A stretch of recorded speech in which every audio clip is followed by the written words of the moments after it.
Bueno, a ver cómo nos va, solo tú has entrado, Bueno, si es que estaba trabajando otra cosa en la compu y todo, yo ya estaba aquí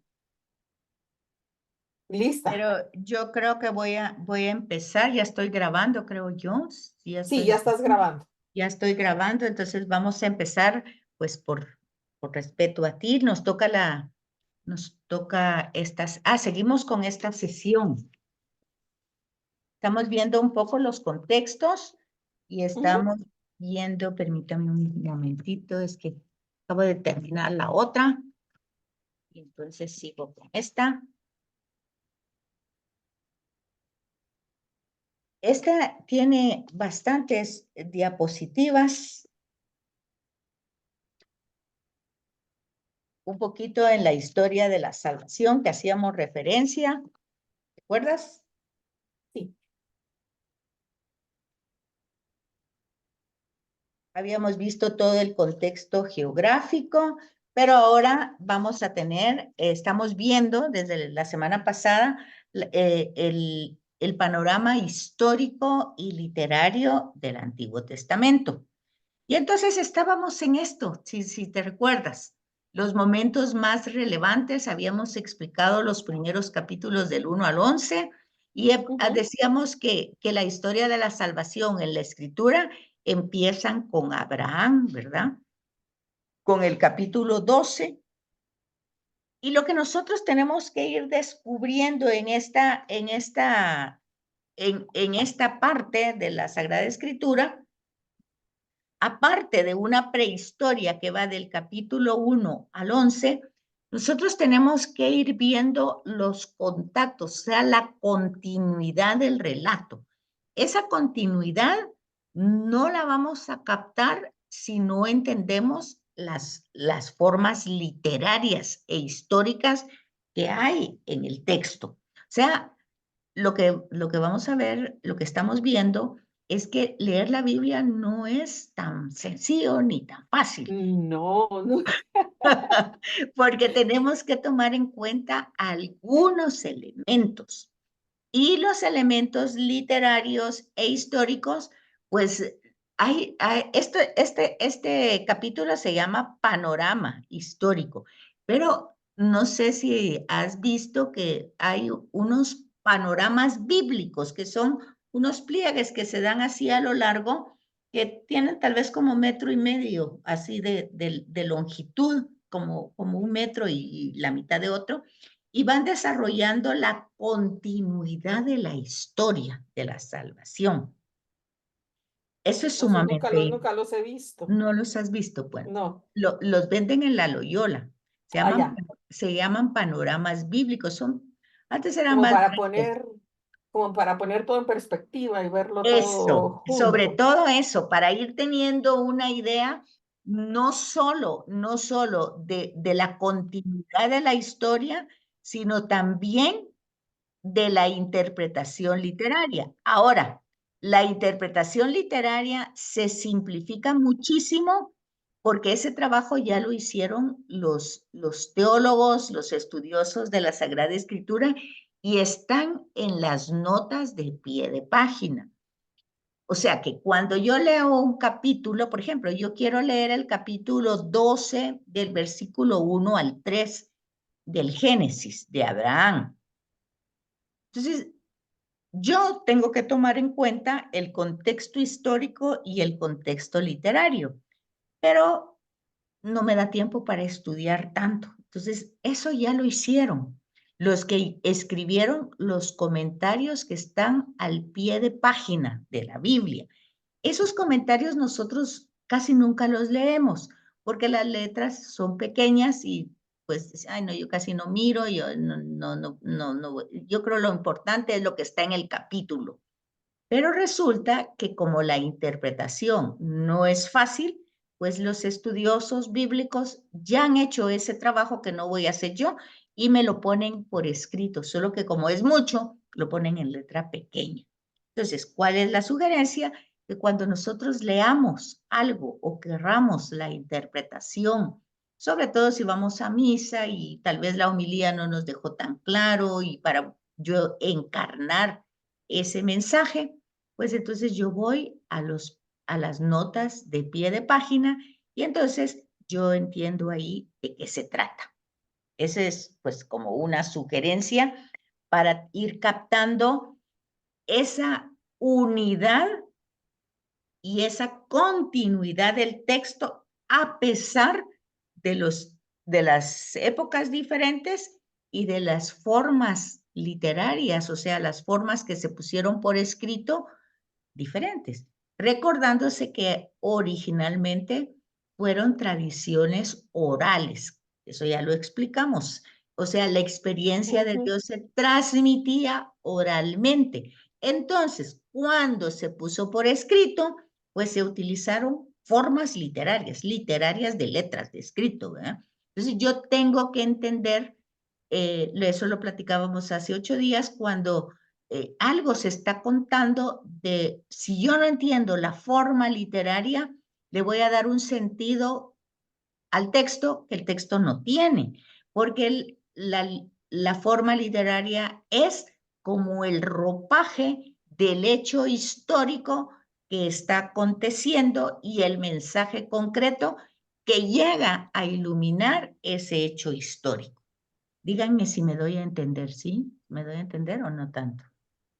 O sea que la forma literaria es el vehículo La para forma, que sea agradable, para que la gente le guste oírlo, para enviar ese mensaje que Dios quiere que tengamos. exacto. Y Ok. eso nosotros lo debemos de entender porque, por ejemplo, decíamos en la prehistoria, si yo a Génesis 1, que es un himno, o sea, género literario es un himno, momento histórico, decíamos, 500 años antes de Jesús se escribió. O sea, se escribió 500 años antes de Jesús. O sea, hace 2500 años de nosotros, por decir así. Entonces, yo no puedo darle a Génesis 1 una interpretación literal del hecho porque en ningún momento me quiere dar a conocer acontecimientos históricos que pasaron hace millones de millones de millones de años, cuando yo entiendo que fue escrito hace 2500 años, ¿verdad? Yo puedo darle, porque no es un relato científico, es un himno. Por ejemplo, si yo oigo una canción, ¿verdad? Por ejemplo, de Daniela Romo, que dice, yo no te pido la luna. Bueno, pues es que si aunque me la pida, ¿verdad? Yo no puedo darle la luna. Pero como yo no puedo contestar así. Yo no puedo contestar así a esa canción porque lo que ella está diciendo es metafórico, es una metáfora. Sí, yo no te estoy pidiendo nada imposible. O sea, eso es lo que yo tengo que entender, ¿verdad? Yo tengo que reaccionar y decir, no, aunque me pidas la luna, yo no te la puedo, ¿y cómo te la doy? O sea, no voy a pelear yo con esa canción, sino tengo que entender la metáfora, ¿verdad? Y así, con muchas canciones o con muchos poemas, o por ejemplo, ¿cómo pueden estar las palmeras borrachas de sol? O sea, ¿cómo pueden estar Ah, pero borrachas? suena lindo. Claro, pero yo tengo que entender la metáfora, ¿verdad? Porque no, y bueno, ¿y a qué hora se tomaron? ¿O qué, con qué en lugar de agua, qué le pusieron? O sea, yo no puedo entrar a un Ah, las razonamiento regaron de con eso, alcohol. ¿verdad? No puedo entrar a ese razonamiento. Y eso es lo que pasa con la escritura, que hay temas que son relevantes, capítulos que son importantes, pero que yo no logro captar el mensaje porque me quedo en la forma literaria. Entonces, habíamos explicado un poco a Abraham, Isaac, habíamos explicado que dentro de este contenido vamos a encontrar figuras. Estas personas son figuras. En el mensaje vamos a encontrar temas. Entonces, las figuras se van a ir, pues, digamos, como relevando, porque de una figura en una época entra otra. Digamos, tenemos a Abraham, Isaac, Jacob en periodos nómadas, periodos donde ellos pernoctan en contiendas, que hacen un sacrificio, Eh, pero antes de entrar a este capítulo 12, hemos tenido la parte final del capítulo 11 que nos dice quién era esta persona. Y vemos que esa persona ya era anciano, que no tenía hijos, que sale de Ur de Caldea su papá, que llegan a un lugar y ahí se Haram y ahí muere su papá. Entonces este hombre realmente no tiene posibilidades de vida, va ahí como errando, como que no sabe a dónde, se murió su papá, o sea, el patriarca, la cabeza, la fuerza, el que va dando todo el sentido. Han habido circunstancias difíciles, ha muerto un hermano. Eso nos dice un poquito la genealogía de finales del capítulo 11. Entonces yo tengo que poner atención a eso para darme cuenta de que el tema, espérenme un momentito porque siempre me pasa esto, que cuando estoy, nunca logro saber qué es lo que pasa realmente. Fíjense que estoy en esto, ya sé qué pasó, ahorita ya sé. Que se me va la imagen, ya la tienen ustedes, ¿verdad? Ya, Betsaida, ahí está. Okay. Sí, ya la tenemos. Nunca la perdieron. Lo que pasa es que la que No. lo pierdo soy yo. Y entonces me Pero confundo. no la perdemos. No, no la pierden. La que la pierdo soy yo porque estoy grabando la clase anterior. Y cuando se acaba de grabar, me quita la imagen.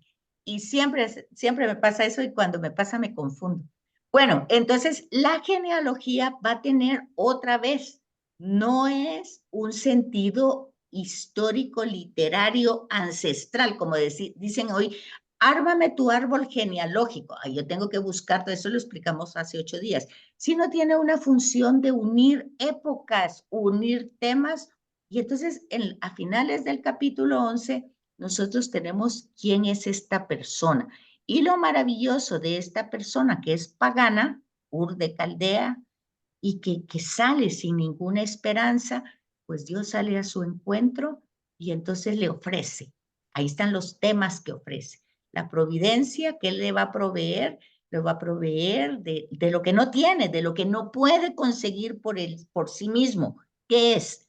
Pues resulta Un que ya hijo. es viejo, no tiene familia, no tiene riqueza, no tiene heredad, no tiene nada, no tiene, ya no, su papá y su hermano anda solo con un sobrino, todo lo que él no puede conseguir por sus propias capacidades, Dios se la ofrece con una sola cosa, que le crea, que le crea.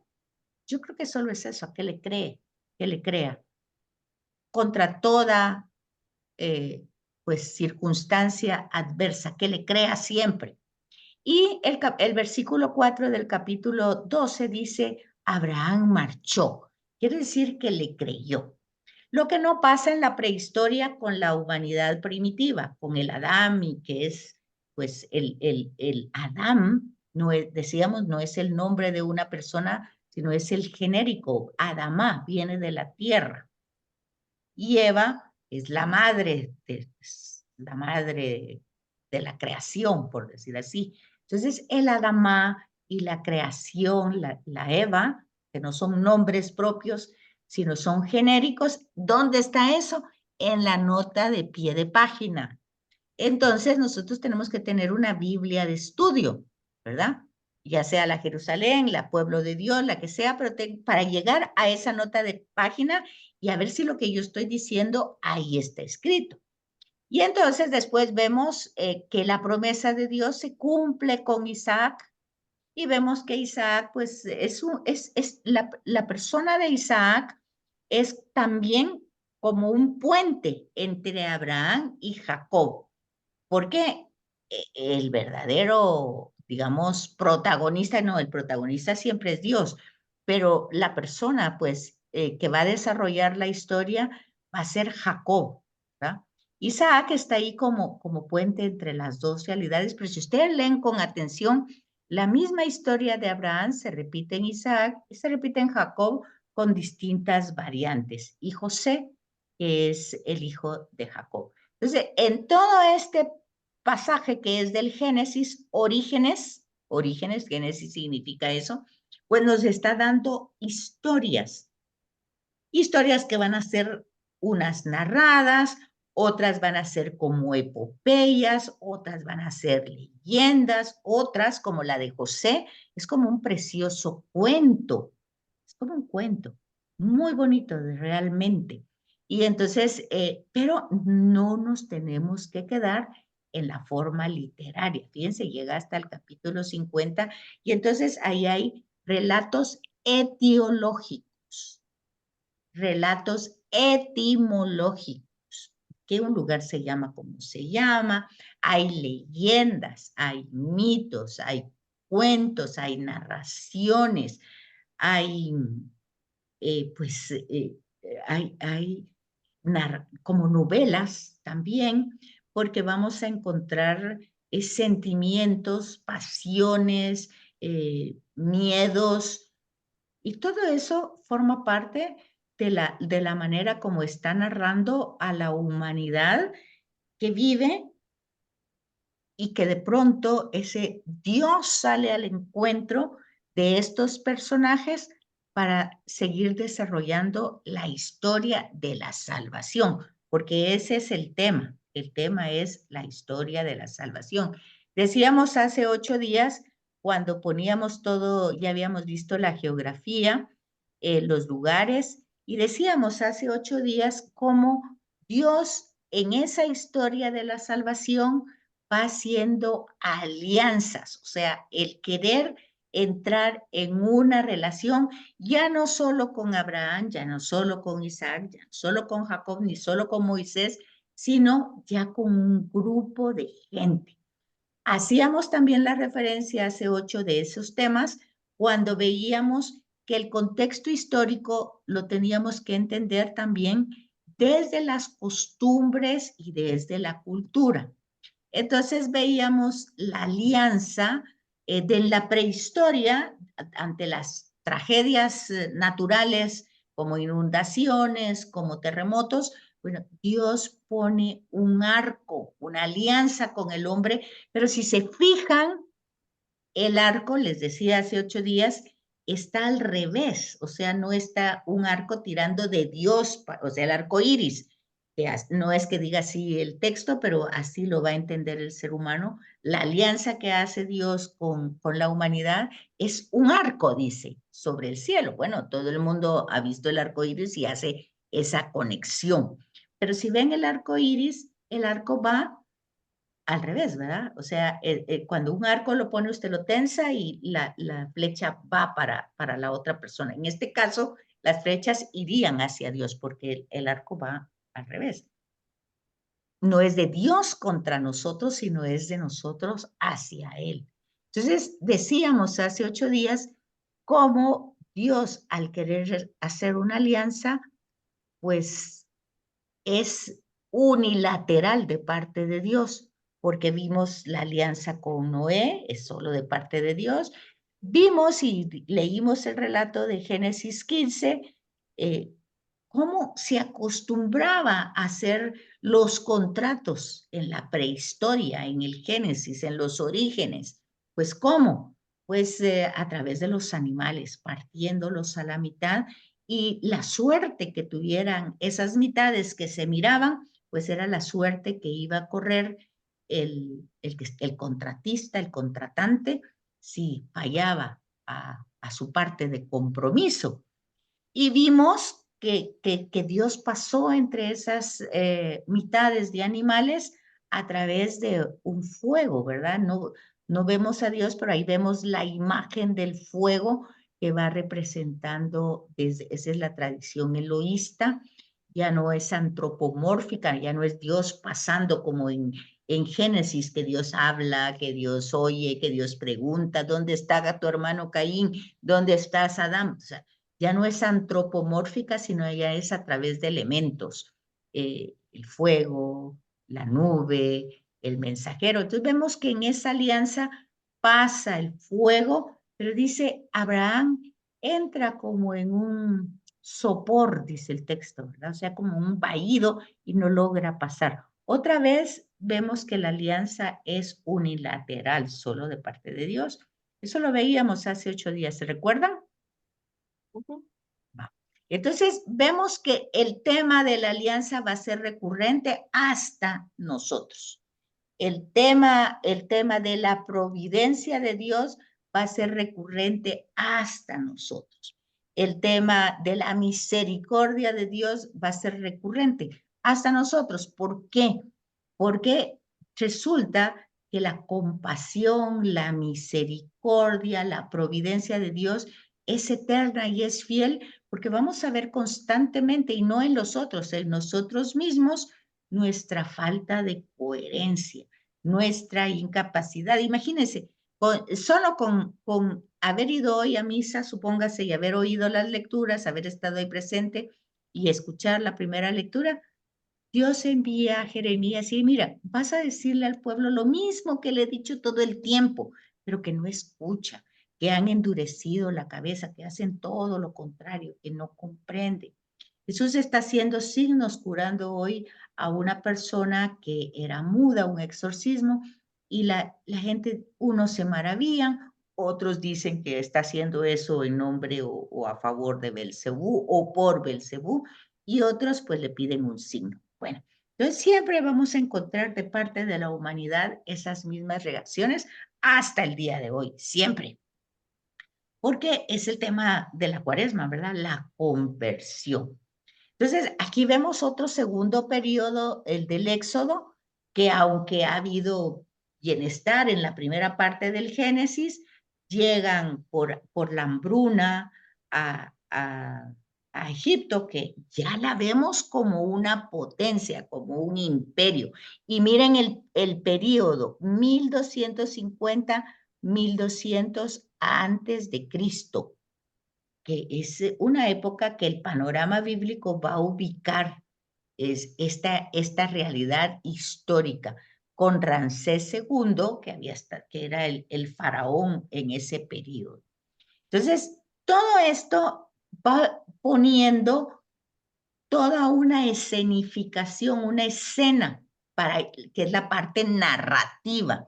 Y ahí podemos encontrar nosotros también, aparte del contexto histórico y el contexto literario, que se va a utilizar al narrador, alguien que nos está contando. Cuando no está hablando Dios y no está hablando el personaje al que Dios elige para una misión, lo que vamos a encontrar es en el texto que estamos leyendo a alguien que nos está contando.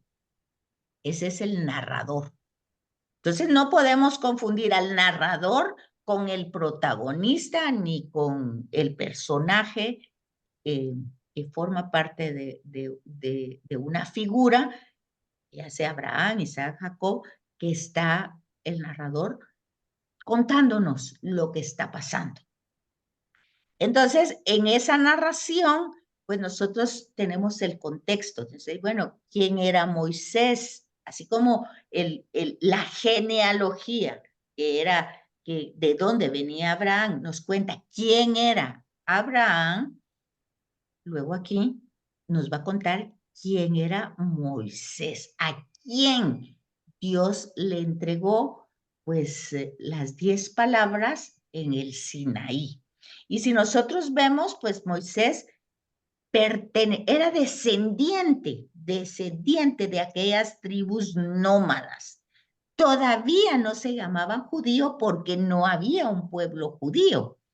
Habían sido, después de que eran nómadas, por hambruna, habían migrado a Egipto, o sea, eran migrantes, y luego se quedaron de esclavos. Ahí todavía no hay pueblo, no hay una identidad, sino que realmente, ya se fijan, ¿verdad? Fueron nómadas, después migraron por hambruna, se quedaron ahí y quedaron esclavos.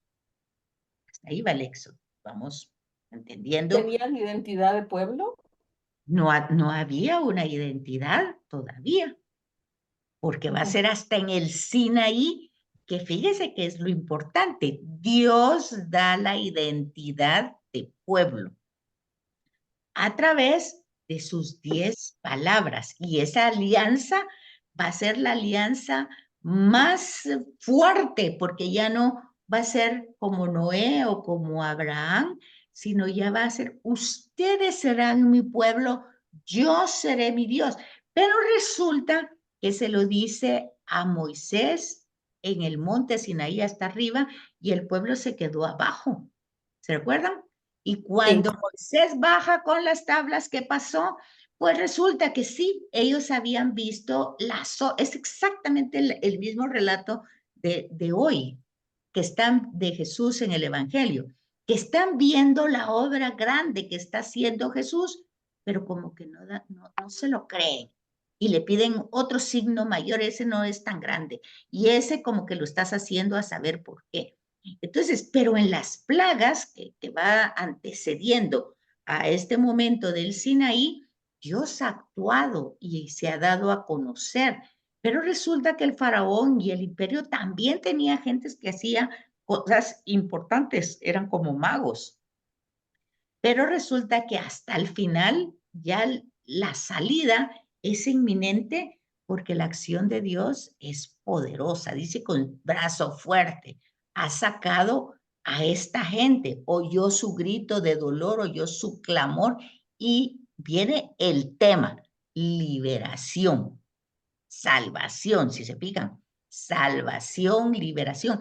Es un tema que ha venido desde Jacob, desde José, todos los personajes anteriores, pero en micro, por decir así, porque a Jacob los salva Dios de la enemistad con su hermano, porque lo ha engañado, bueno, tanta cosa. A José de las intrigas de los hermanos que lo vendieron. O sea, Dios va actuando en estas personas, pero nosotros ya vamos viendo el protagonismo de Dios actuando en esas personas.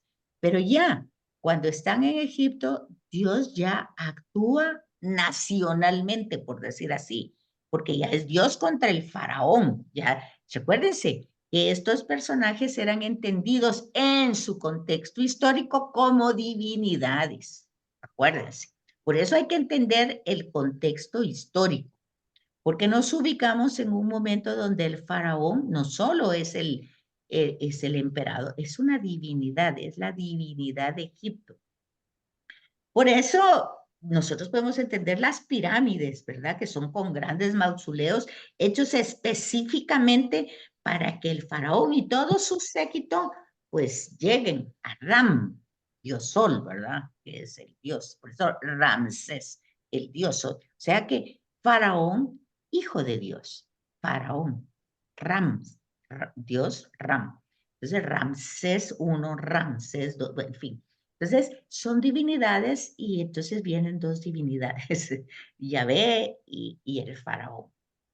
Entonces, este acontecimiento es importante y esta gente que ha sido primero nómada, que después fue migrante y que ahora era esclava, pues es sacada, no por un Dios nacional, por el Dios de todo el universo, por el único, ¿verdad? Y entonces, pero ahora hay que hacerles ver a estos esa realidad que ellos todavía no la comprenden. Y tan claro que no la comprenden que a pesar de haber visto todas esas acciones, ¿qué pasa? Pasa que cuando Moisés se tarda 40 días, pues ellos dan culto o por el miedo o por la tradición que tenían ante las divinidades que ellos conocían, ¿verdad? En Egipto. Y entonces hacen un becerro con las cosas que traían y lo empiezan a adorar.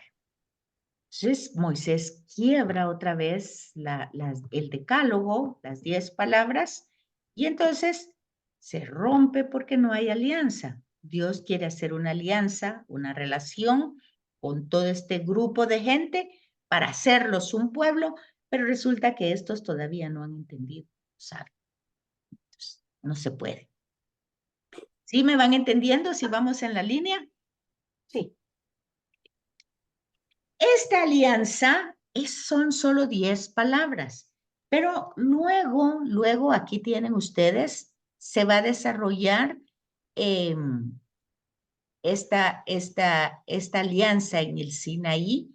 Más adelante, cuando en números va a contarse cómo para entrar a la promesa de la tierra prometida, pues se van a llevar años, 40 va a decir, ¿verdad? Eso tampoco es literal que sean 40 años, es un término largo, un tiempo largo, 40, pero ese es otro tema bíblico, la numerología. El 3, el 6, el 7, el 40, el 12, tienen significado, tienen sentido. Y nosotros debemos entender ese sentido. 40 es un largo tiempo. 7 es un número perfecto y 6 es un número imperfecto. 4 son los 4 puntos cardinales y significan la totalidad. Entonces, por ejemplo, ¿cuántas veces hay que perdonar? 70 veces 7, no es que voy a hacer una multiplicación y bueno, yo ya cumplí, no.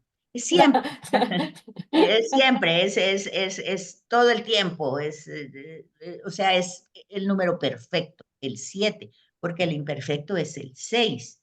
De ahí que el número de la bestia sea 666, recontra imperfecto, ¿verdad? Así como Dios es santo, santo, santo, pues es 3 veces santo, este es 666, 6 veces imperfecto, es re imperfecto. No se puede. Bueno, entonces, todo eso, y cuando dice el número de los salvados que van con su túnica blanca son, bueno, no es que el número así, ¿verdad? Es la multiplicación de los 12 más por los 6, por los 7, y bueno, en fin, todos los números plenos, ¿verdad?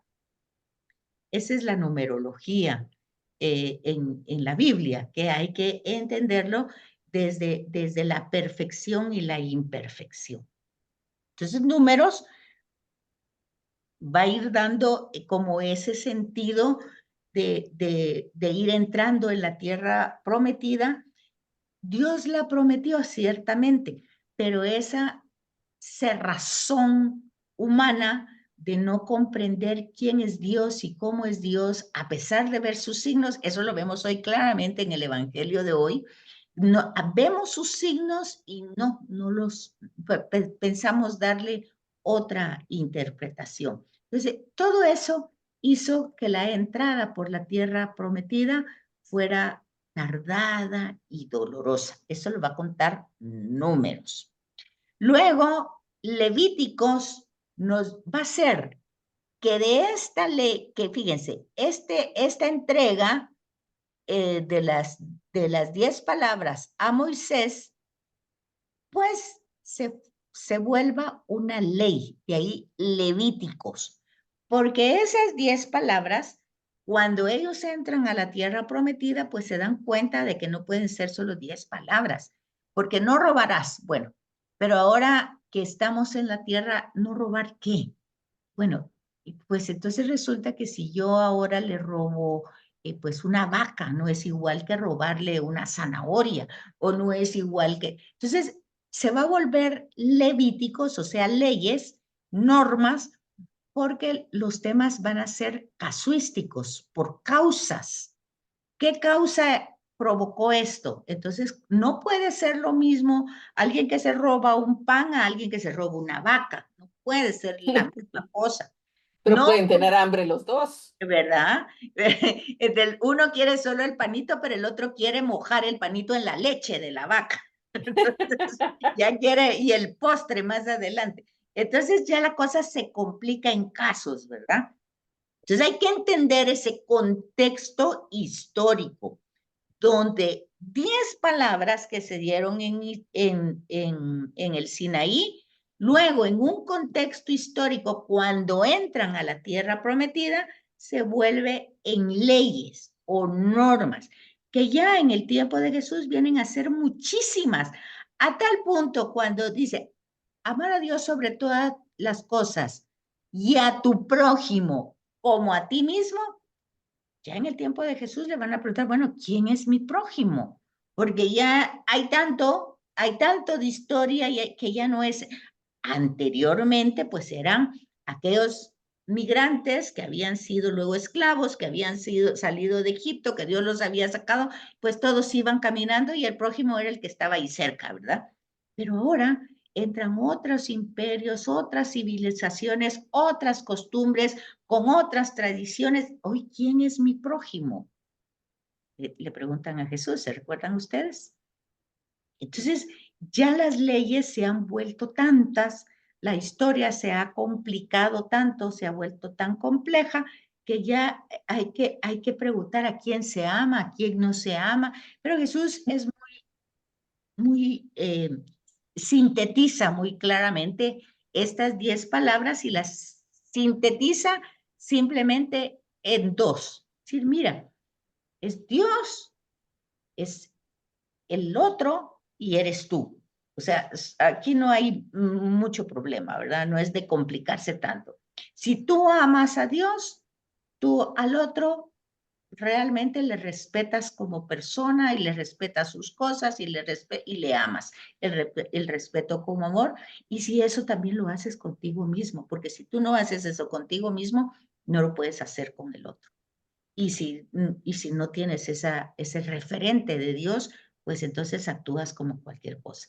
Entonces, esas normas, esas costumbres, esas leyes se van institucionalizando.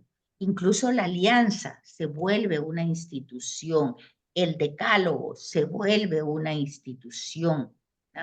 Y se van dando escritos jurídicos. Entonces vamos a encontrar en Levíticos, vamos a encontrar códigos, constituciones, cómo se tiene que, para el rito, para la celebración, para las costumbres, todo eso lo vamos a encontrar en Levíticos, normas.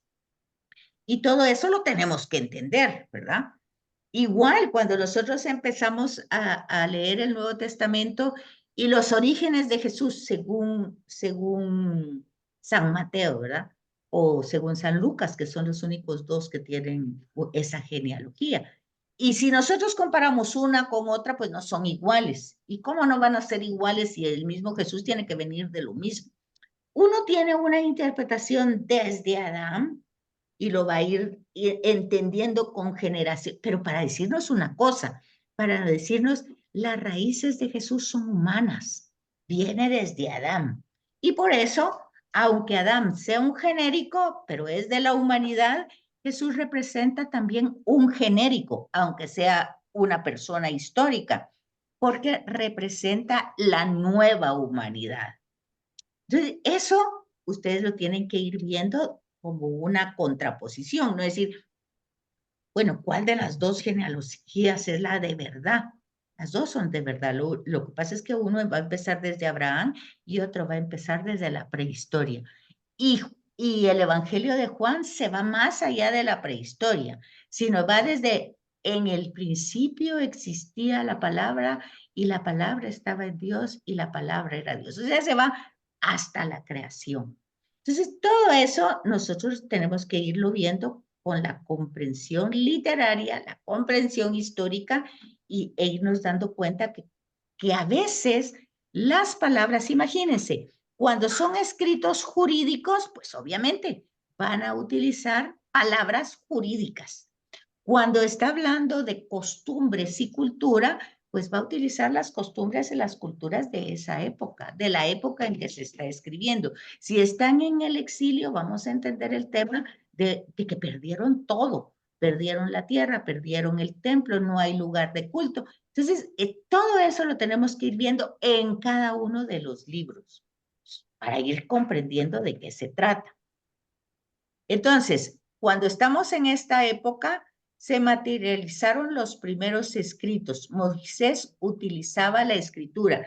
Sí, pero no fue una escritura continua. Bueno, dice, ahí él baja con las tablas y el dedo de Dios dice que las escribe, pero obviamente, pero ustedes acuérdense, ¿por qué?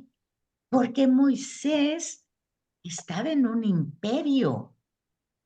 Era hebreo, pero estaba en el imperio egipcio. ¿Se recuerdan cuáles son los orígenes de Moisés? Pues resulta que Moisés creció y fue cultivado como un faraón, fue por la hija del faraón. obviamente tenía cultura y sabía escribir, leer, pero su lenguaje, el egipcio, ¿verdad? ¿Captan lo que estamos hablando? ¿Ah? ¿O ya se me perdieron? No, no, Betsaida, estamos bien. ¿Están bien? Bueno, entonces sí podemos entender que Moisés haya escrito algo, sí lo podemos entender, porque sí podemos entender que él había sido cultivado como hijo de Faraón. Bueno, lo podemos comprender perfectamente. Pero cuando todo el Pentateuco, antes, porque ahora ya las Biblias desde el principio va a aclarar eso, antes se le atribuía todo el escrito del Pentateuco a Moisés.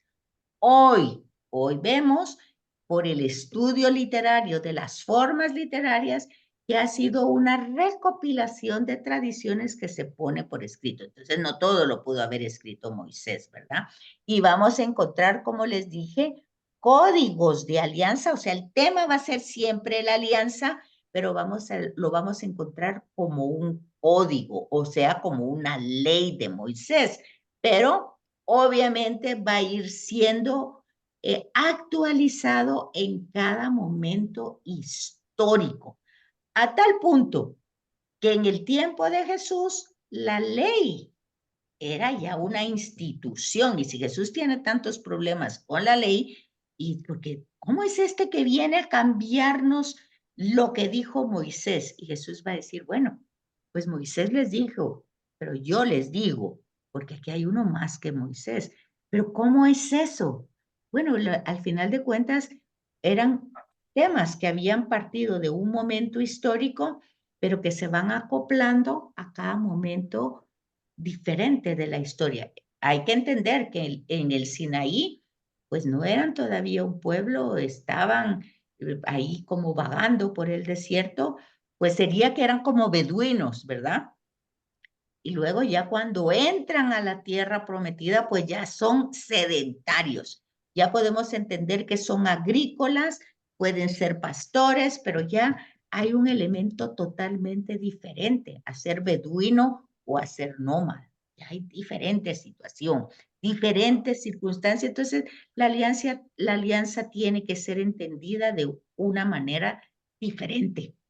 Igual se capta a Dios de una manera diferente, porque en este éxodo, por ejemplo, vamos a ver de que la hermana de Moisés, pues siendo Moisés el elegido por Dios y dar las normativas, dice aquí, es un caudillo, Moisés es un caudillo, y además es un legislador, puede dar las normas de convivencia. Y entonces cuando la hermana de Moisés pues no le cree mucho o le contradice, pues vemos que una enfermedad como la lepra empieza a afectarle. Y entonces hay que hacerle a Moisés intervenir ante Dios para curar esa lepra. Pero se va a interpretar esa lepra como castigo de algo que se hizo contra Moisés, el elegido de Dios. Eso que está narrado en un momento muy importante en la vida de ellos, en el tiempo de Jesús ha llegado a un extremo tal que una persona leprosa es un castigado de Dios, que una persona que no tiene, de acuerdo a la promesa de Dios hecha a Abraham, a Isaac y a Jacob, que es renovada, que le va a dar bienes, que le va a dar herencia. Es una gente pobre que no tiene esto, que no tiene el otro, pues es un castigo de Dios. Que una gente que se enfermó, sino de lepra o ciega o sorda, o con el caso de hoy, muda, pues o tiene un espíritu maligno o está castigada por Dios. De hecho, a Jesús le preguntan eso. ¿Y este por qué nació ciego? ¿Quién pecó? ¿Por qué está castigado? ¿Por qué lo está castigando Dios y nació ciego? Y Jesús dice, no, es que no es esa la interpretación.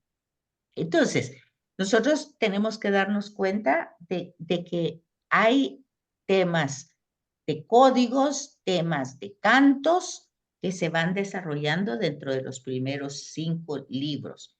Pero la experiencia del Éxodo, pues es lo que va a ir fundando, por decir así, los orígenes de ese pueblo.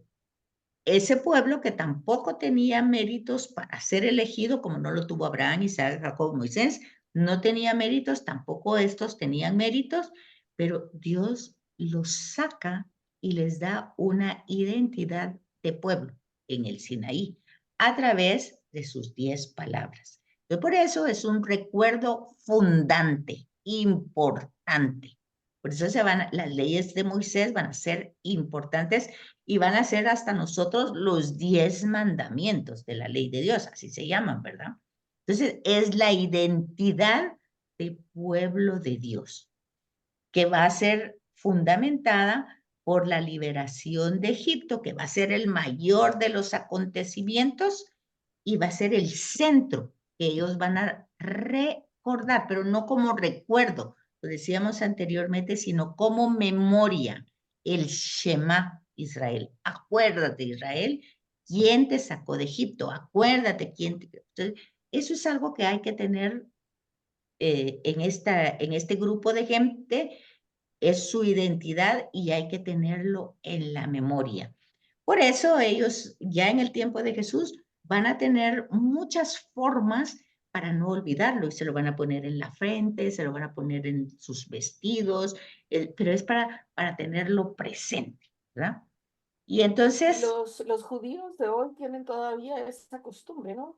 sí, sobre Pasan, todo los tienen, ultraortodoxos, ¿verdad? Que pero se tienen en las puertas una cosa que tocan cada vez que salen, sí, y como muchas para prácticas más recordarse cuando los sacaron de Egipto. para acordarse que no son dueños de ningún lugar, son peregrinos y filalterias, creo que se llaman todas No sé las, cómo se llama. sí, que se ponen en las Ah, manos, en las muñecas, en sus mantos. Todo eso, pues, es la historia que se va desarrollando y primero hay una preparación de esa salida de Egipto, éxodo de salida, que va del capítulo 1 al 12, después la salida de Egipto, aquí se le llama israelitas, porque acuérdense ustedes que son descendientes de Jacob, ¿verdad? Aunque ya pasaron muchas generaciones, porque dice que estuvieron en Egipto más de 400 años. Entonces ya pasaron, imagínense, si cada siglo tienen de 4 a 5 generaciones, imagínense ustedes 400, multipliquen entonces 5 por 4, 20, más lo que queda, unas 30 generaciones. Ala, Muchas generaciones. Entonces, montón. claro, pero todo eso lo tenemos que tener en cuenta porque la Biblia no cayó del cielo, es parte de la historia humana y cómo Dios está actuando en esa historia humana. Y el tema central es la alianza, ¿verdad? La alianza que se fundamenta en el Sinaí y que está desde el capítulo 19 al 24. Luego, lo que les decía yo, la legislación del culto que se va dando del 25 al 40 y después tiene todo un libro que es el Levítico. Y el Deuteronomio, que no les he hablado de él, se llama Deutero, segundo, nomio, nómina o segunda narración. Esa va a ser reflexionada desde el exilio, porque todo esto que Dios ha prometido y que lo realiza dando la tierra prometida se pierde 500 años antes de Jesús con el exilio de Babilonia, que es otro acontecimiento totalmente fuerte y que los hace tambalear y que en ese momento nace el judaísmo como religión.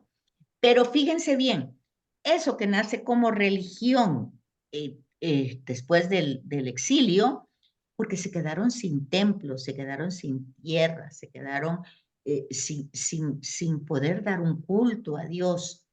Se fueron exiliados a Babilonia y los que se quedaron en Israel, pues se quedaron como esclavos. Entonces, no tenían nada. Entonces, en Babilonia se había ido Ezequiel y en Israel se había quedado Jeremías. dos profetas en distintos contextos históricos. Pero Ezequiel les va a dar toda una profecía de esperanza, mientras Jeremías le tocó la parte de anunciar todo el sufrimiento que iban a vivir si no se convertían. Bueno, entonces todo eso va a utilizar un lenguaje. Fíjense, no estoy hablando de un idioma, un lenguaje. Jeremías un poco amenazador y el de Ezequiel muy esperanzador, porque está en dos contextos totalmente diferentes. Pero esta entrada en la tierra, pues ya va encabezado por el sucesor de Moisés. Ahora, Números va a contar, van a haber dos narraciones de por qué Moisés no entra en la tierra prometida. Una va a ser dicha como castigo porque él tocó 2 veces la piedra, cuando Dios le dijo que tocara la piedra para que saliera agua, y entonces él tocó 2 veces y se ve como no, que no le había creído a Dios. Entonces, dan una interpretación que hoy desde Jesús sabemos que no puede ser así, ¿verdad? Entonces, y la otra es simple y sencillamente terminó su misión. ¿Qué pasa?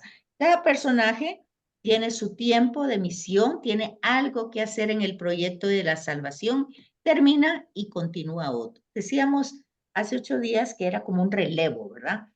Como cuando la persona nada, que uno hace su mejor esfuerzo y luego le da la tablita al otro para que haga su mejor esfuerzo de nadador, y eso se llaman relevos. Pues igual pasa en la historia de la salvación. Un personaje termina su historia cuando terminó su misión. Entonces, así tendríamos que entender nosotros la vida, ¿verdad? Una persona vive 1 año, bueno, esa era su misión. Vivió 15, esa era su misión. Vivió 80, bueno, algo tenía de misión. Otro que no se muere nunca, aunque esté ahí enfermo, pues tiene una misión. Es un poco la imagen que se va dando ahí.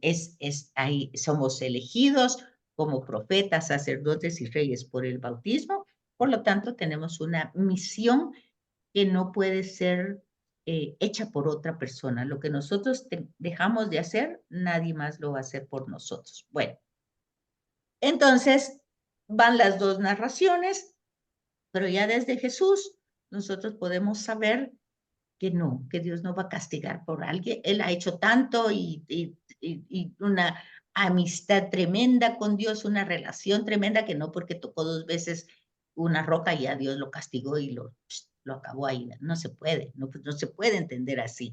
Entonces, aunque así va a estar escrito. Pero entonces, ¿cómo lo entendemos? Pues tenemos que entender el contexto histórico, un contexto de números que va a ser de rebeldía, de rechazo.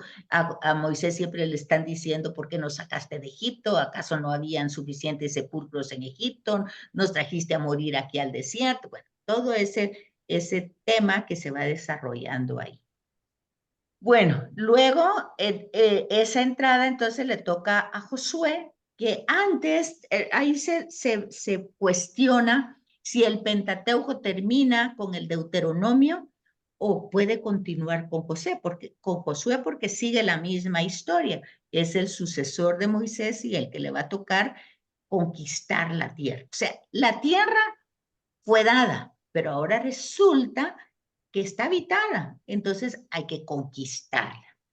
Hay que entrar de alguna manera a esa tierra, pues guerras, ¿verdad? Porque no hay otra manera de conquistar la tierra.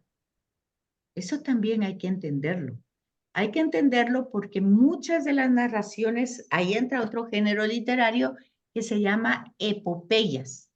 ¿Saben ustedes qué es una epopeya? ¿Ah? ¿No? No, Betsaida. Bueno, una epopeya es una narración que exalta muchísimo al protagonista, que siempre en la Sagrada Escritura es Dios, ¿verdad?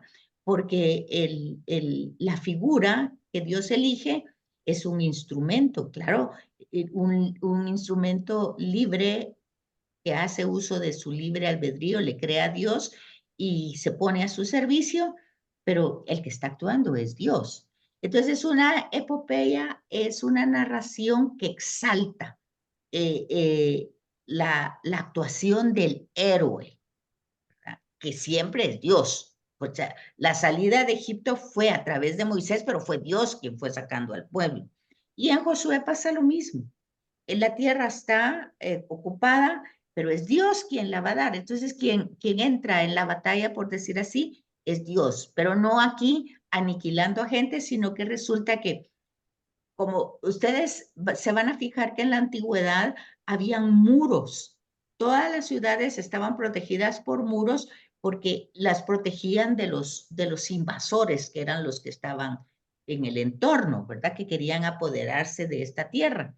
Entonces, van a encontrar ustedes que todos estos muros tienen una puertecita donde se entra y la puerta casi siempre es pequeña y no la queremos grandota porque si no se entran todos. Entonces, tiene que ser chiquita para que vayan ahí entrando pocos, ¿verdad? Y siempre van a haber muchas formas de salida. Entonces ustedes van a encontrar, por ejemplo, en el relato de Josué, en Ai y Jericó, son dos narraciones donde van a encontrar que Josué da vueltas a través de la muralla, por decir así, del pueblo, y entonces se cae. Esa es una epopeya.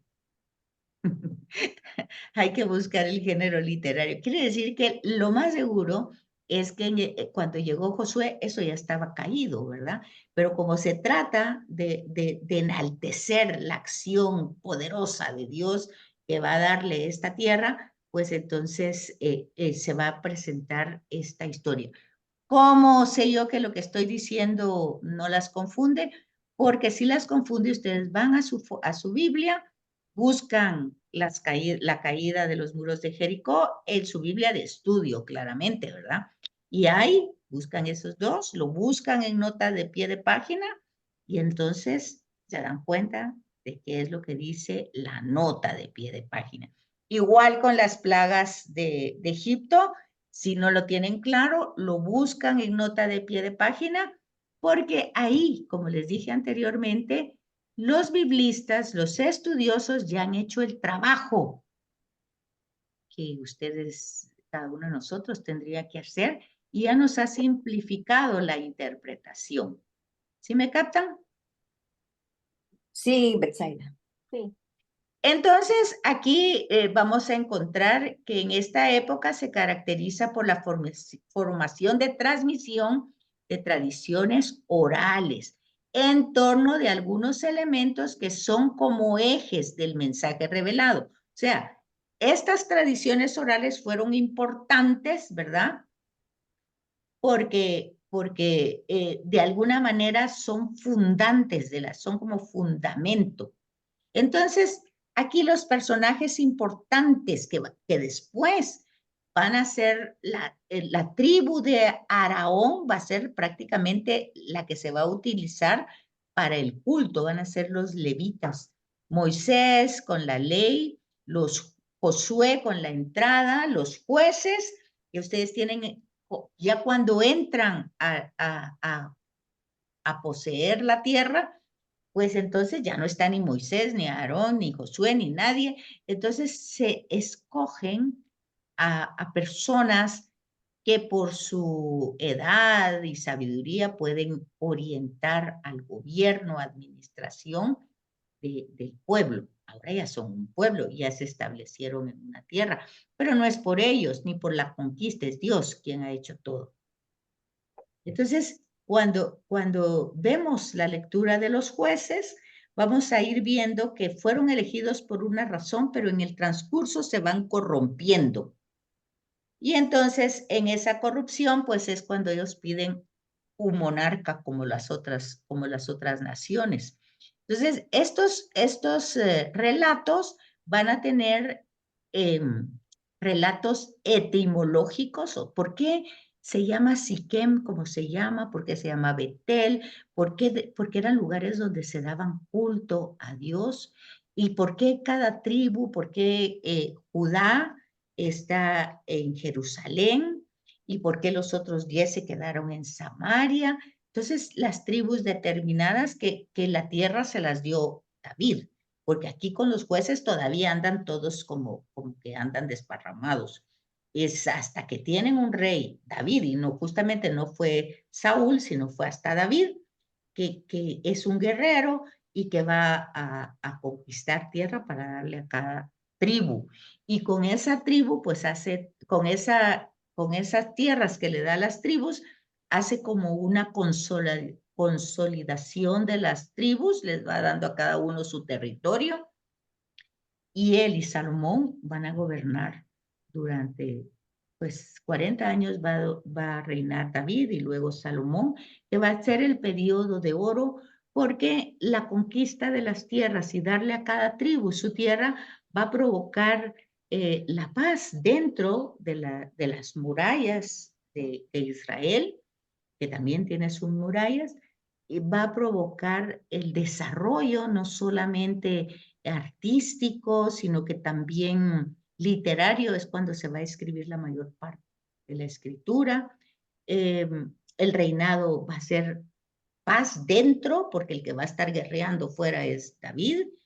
Y entonces son los temas que después se esperan que tenga el Mesías, porque esta realidad termina con Salomón, el reino se divide en dos, y entonces aquí tienen ustedes después el último juez y el primer profeta es Samuel, y después viene el libro de los reyes, pero está el libro de Samuel, primero Samuel, segundo Samuel, primero Reyes, segundo Reyes, Primera de Crónicas y Segunda de Crónicas, eso ya entra con el deuteronomista, y hasta aquí nos quedamos hoy, porque ya son las 11 y se tienen que ir con Vero. No sé si tienen dudas, preguntas.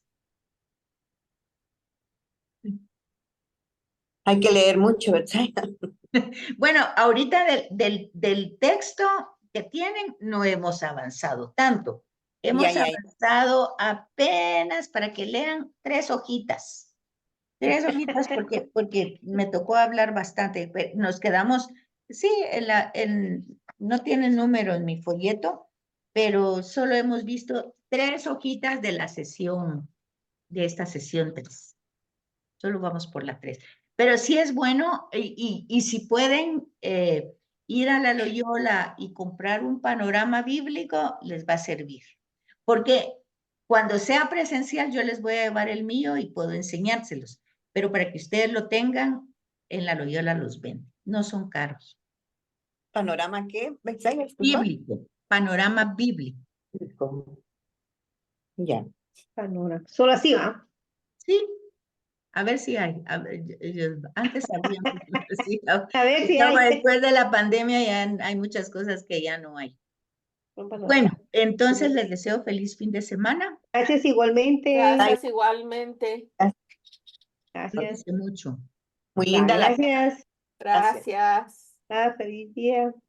Feliz